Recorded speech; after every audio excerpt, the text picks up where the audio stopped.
Hello students.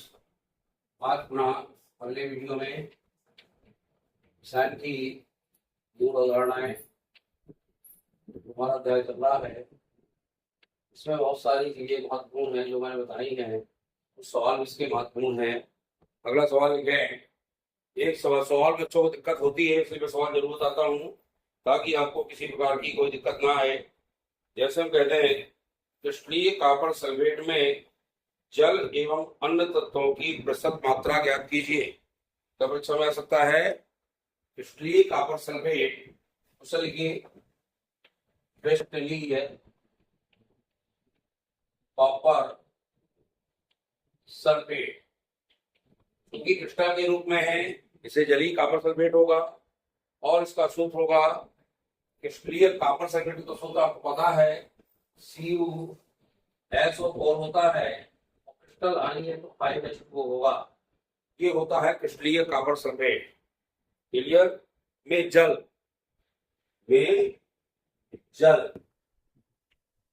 के अणु ये है आपके सामने, एवं अन्य तत्वों की ये अन्य तत्व क्या क्या है? कॉपर है, सल्फर है और ऑक्सीजन है। ये इसमें अन्य तत्व हैं। इन तत्वों की प्रतिशत मात्रा ज्ञात कीजिए। यानी अन्य तत्वों की इसमें लिख रहे हैं प्रतिशत मात्रा ज्ञात कीजिए। क्या निकालना है? प्रतिशत मात्रा ज्ञात कीजिए। बहुत मुश्किल सवाल है। क्रिस्टलीय कॉपर सल्फेट में जल एवं अन्य तत्वों की प्रतिशत मात्रा निकालना है। तो कैसे निकालेंगे? यानी क्रिस्टल के अंतर्गत 5H2O है, कॉपर सल्फेट में कॉपर है, सल्फर है और ऑक्सीजन है। तो यह तरीका होता निकालने के लिए, सबसे पहले कॉपर सल्फेट का अणु सूत्र देख लें। क्या सामने लिखा है, यहाँ हल लिखना प्रारंभ करो। फिर लिखोगे कॉपर सल्फेट का अणु सूत्र। कौन सा कॉपर सल्फेट है? क्रिस्टलीय। कौन सा है? क्रिस्टलीय कॉपर सल्फेट का अणु सूत्र लिख लो, CuSO4 5H2O। ये तो हमारा क्रिस्टलीय कॉपर सल्फेट हो गया। क्लियर? अब चले हम इसके अणुद्रव्यमान में। पहले हमें इसका अणुद्रव्यमान निकालना पड़ेगा। क्रिस्टलीय कॉपर सल्फेट का यहां लिखिए अणु द्रव्यमान। अणुद्रव्यमान निकालने के लिए हमें सब तत्वों के भार लिखना पड़ता है, और भार लिखने के बाद फिर हम इसको हल करते हैं, जोड़ते हैं। जैसे कॉपर का होता है 63.5, धन सल्फर इसमें जोड़ा, सल्फर का होता है 32, ऑक्सीजन 4 है तो 16 चुको 64 होगा, नहीं होगा? 16 चुको 64, ये ध्यान रखिएगा। 64 कर दिया। अब क्या होगा? 5 पानी कितना होगा? 18। यहां लिखेंगे इंटू 5 इंटू 18, यानी 18 पंचे 90, धन 64, धन 32, धन 63.5, इतना ही आएगा। अब इसको जोड़ लें, थोड़ा सा क्या कर लें, जोड़ लें। इसको जोड़ने में आप नियम लिख लें, 4 2 6 6 5 11, हासिल कितने आएगी? 1 आएगी। कितने आएगी? इसको जोड़ लें तो दशमलव पहले अलग कर लें, 5 तो वही है, ये लिख लिया। अब इसको जोड़ें, 4 2 6 3 9। क्लियर? अब आगे बढ़े, 9 6 15 3 18 6 24। इसका अणुद्रव्यमान निकलेगा 249.5। क्या निकला? ये अणुद्रव्यमान निकालना मैंने पहले आपको बता दिया था। ये 18 गुणे 5 है, ध्यान रखिए, इंटू माने गुणा। तो ये ध्यान रखिएगा, इस तरह से अणुद्रव्यमान निकालते हैं। तो जब कॉपर सल्फेट का अणुद्रव्यमान निकल आएगा तो अब हम क्या करेंगे? कॉपर की मात्रा कितनी है? 63.5। यहाँ लिखना दिया है ज्यादा वो कॉपर की मात्रा या कॉपर का परमाणु भार कितना है? 63.5 है। सल्फर का परमाणु द्रव्यमान 32 है। ऑक्सीजन का परमाणु द्रव्यमान, चूंकि ऑक्सीजन कितने थे? 4 थे, इसका 16 होगा। 16 चौको, यहाँ लिखा था हमने 16 चौको 64, ऐसा होता है। कितना हुआ? 64। इसी तरह पानी का आणविक द्रव्यमान परमाणु कितना हुआ आपका? 90। ये हमने देख लिया, इतना इतना हमको दिया है। ये सब किसमें दिए होंगे? ग्राम में, चूंकि द्रव्यमान है ये ग्राम, ग्राम, ग्राम और ये भी ग्राम। इसमें कोई दिक्कत तो नहीं है। और क्या दिया है आपको? हमें सभी की प्रतिशत मात्रा निकालनी है। क्या लिखा है? जल एवं सभी तत्वों की प्रतिशत मात्रा बराबर क्या करना है? ज्ञात करना है। इतना नोट कर लीजिए। अब हम प्रतिशत मात्रा कैसे निकालेंगे तो मैं आपको बता रहा हूं। प्रतिशत मात्रा निकालने के लिए परसों भी मैंने एक सवाल बताया था आपको, कल भी सवाल बताया था कि जितनी हमारी मेन, जैसे कॉपर सल्फेट है, इसका कितना लिखा? 249.5। तो हम लिखेंगे चूंकि 249.5 कॉपर सल्फेट में कॉपर की मात्रा कितनी है? 63.5 ग्राम। इसलिए एक में कितना निकालेंगे? एक में। जब एक में निकालेंगे तो जितना निकले वो, तो चूंकि प्रतिशत निकालना तो 100 में निकालेंगे। कितने निकाल देंगे? 100। इतना लिख लिया होगा, मैं आगे सुनाता हूं। यहां से कैसे लिखेंगे देखिए, तो लिख लिया हमने, एक ऊपर भी लिखा है, आप नोट कर लेना, इसमें कोई दिक्कत नहीं। सबसे पहले निकालेंगे, चूंकि कॉपर की प्रतिशत मात्रा निकालना है, निकाल स्टार्टिंग से जगह कॉपर की सल्फर वैक्सीन में पानी निकाल देंगे। चूंकि 249.5 ग्राम कॉपर सल्फेट में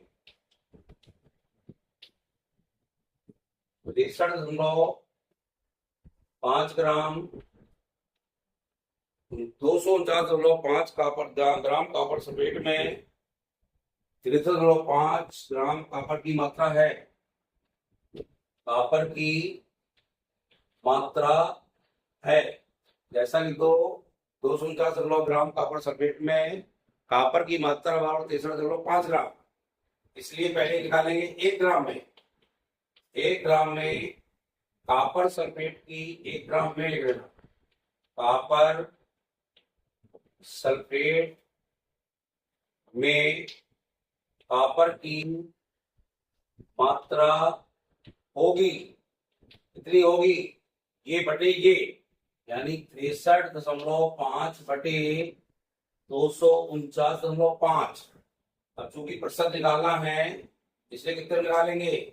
100 ग्राम कॉपर सल्फेट में कॉपर की मात्रा लिखोगे, बराबर हो जाएगा 63 बटे 249.5 मल्टीप्लाई, यानी गुणे हो जाएगा 100। 63.5 है 63.5। क्लियर है? दशमलव के बाद दोनों में एक अंक है, इसलिए एक एक शून्य ऊपर बढ़ा दीजिए और एक शून्य इसका काट के इस पर बढ़ा दीजिए। शून्य शून्य कट गए, कितना आ गया? 635.00 बटे 24,950।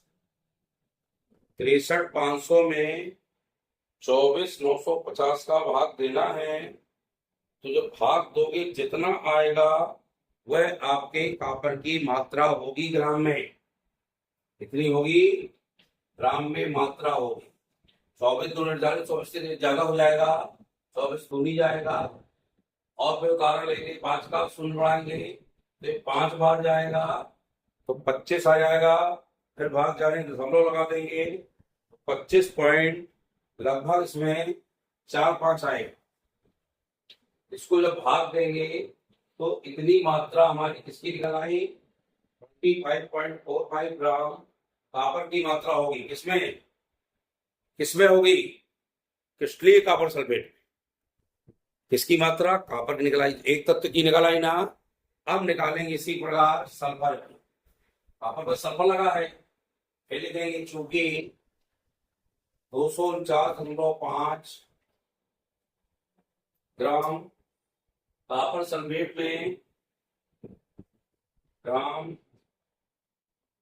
सल्फेट में सल्फर की मात्रा कितनी थी? 32 ग्राम। इसलिए 1 ग्राम कॉपर सल्फेट में सल्फर की मात्रा होगी, लिख देना 32/249.5। इसलिए 100 ग्राम में copper sulphate 100 gram copper sulphate में सल्फर की मात्रा कितनी होगी? 32 मल्टीप्लाई कर देंगे 100 मान कर देंगे 249.5। दशमलव हटा दीजिए, एक शून्य ऊपर फेंक दीजिए, 32 में 332,000 हो गया, बटे हो जाएगा 2495।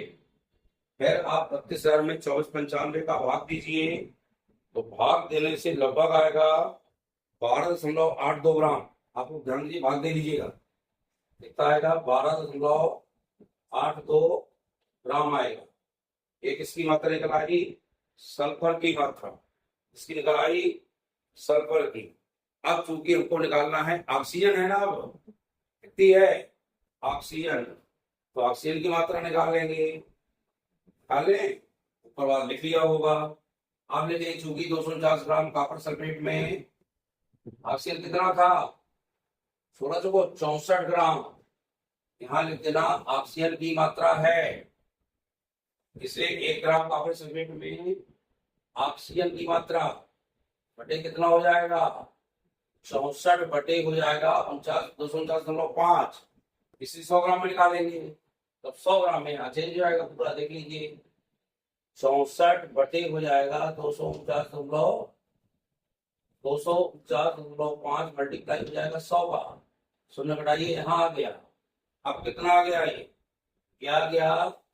64,000 बटे 2495।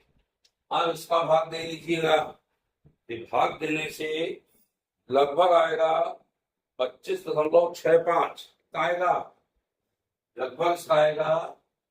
आप लोग नोट कर ले, इसको भाग देना, ऐसा इधर लिख देना ग्राम। एक इसकी मात्रा निकली हमारी होगी, यानी ऑक्सीजन की निकल आई, ये ऑक्सीजन की मात्रा निकल आई। क्रम से चलना है, जब ऑक्सीजन की मात्रा निकल आएगी तो फिर अब हमें मात्रा किसकी निकालना है? जल की। क्या निकालना है? जल की। फिर उसे लिखिए, क्योंकि 204.5 ग्राम कॉपर सल्फेट में जल की मात्रा यानी जल का द्रव्यमान, मात्रा में द्रव्यमान कितना आया था? कितना आया था? 90 ग्राम है।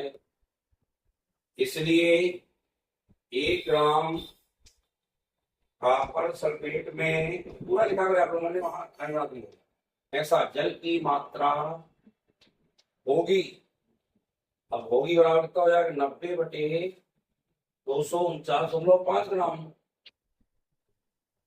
होगी नहीं होगी? अब इसलिए कितने निकालेंगे? अपन 100 में निकालते हैं।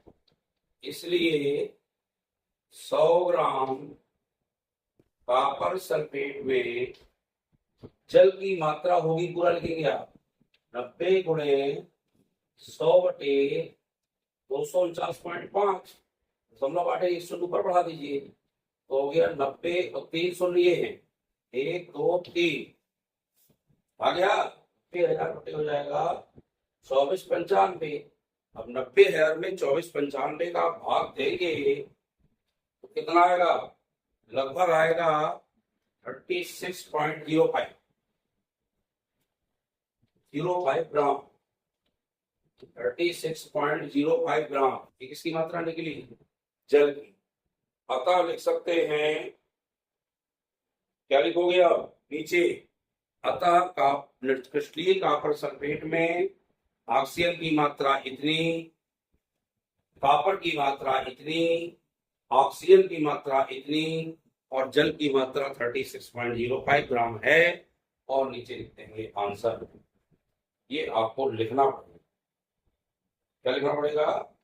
इतना लिखना पड़ेगा, तब आपका ये पूरा सवाल होगा। यहाँ शायद और भाग जाएगा तो यहाँ लगभग 7 आना चाहिए। 36.07 आएगा यहाँ पर। तो अब ध्यान रखिएगा, भाग आपको देना है, आप भाग देंगे। जब भाग आपसे बन जाएगा तो उसमें कोई दिक्कत नहीं होगी। यानी इसलिए कॉपर सल्फेट में हम किसी भी तत्वों की मात्रा निकाल सकते हैं। एक स्लीवर नहीं, एनी हाउ कोई भी आपका यौगिक दिया हो, सोडियम सल्फेट आ जाए, कॉपर सल्फेट आ जाए, है ना, फेरस सल्फेट आ जाए, फेरिक सल्फेट आ जाए, इनमें तत्वों की मात्रा निकालिए। जैसे बहुत आता है FeSO4 इंटू 7H2O, ये होता है हराक्सीस। वे जल के सहित अन्य सभी तत्वों की प्रतिशत मात्रा ज्ञात कीजिए। आपको सबकी प्रतिशत मात्रा निकालना है। पहले उसका अणुद्रव्यमान निकालिए। जब अणुद्रव्यमान निकल आएगा, उसी आधार पर चुंबकीय विक्रिया करना प्रारंभ कर दें।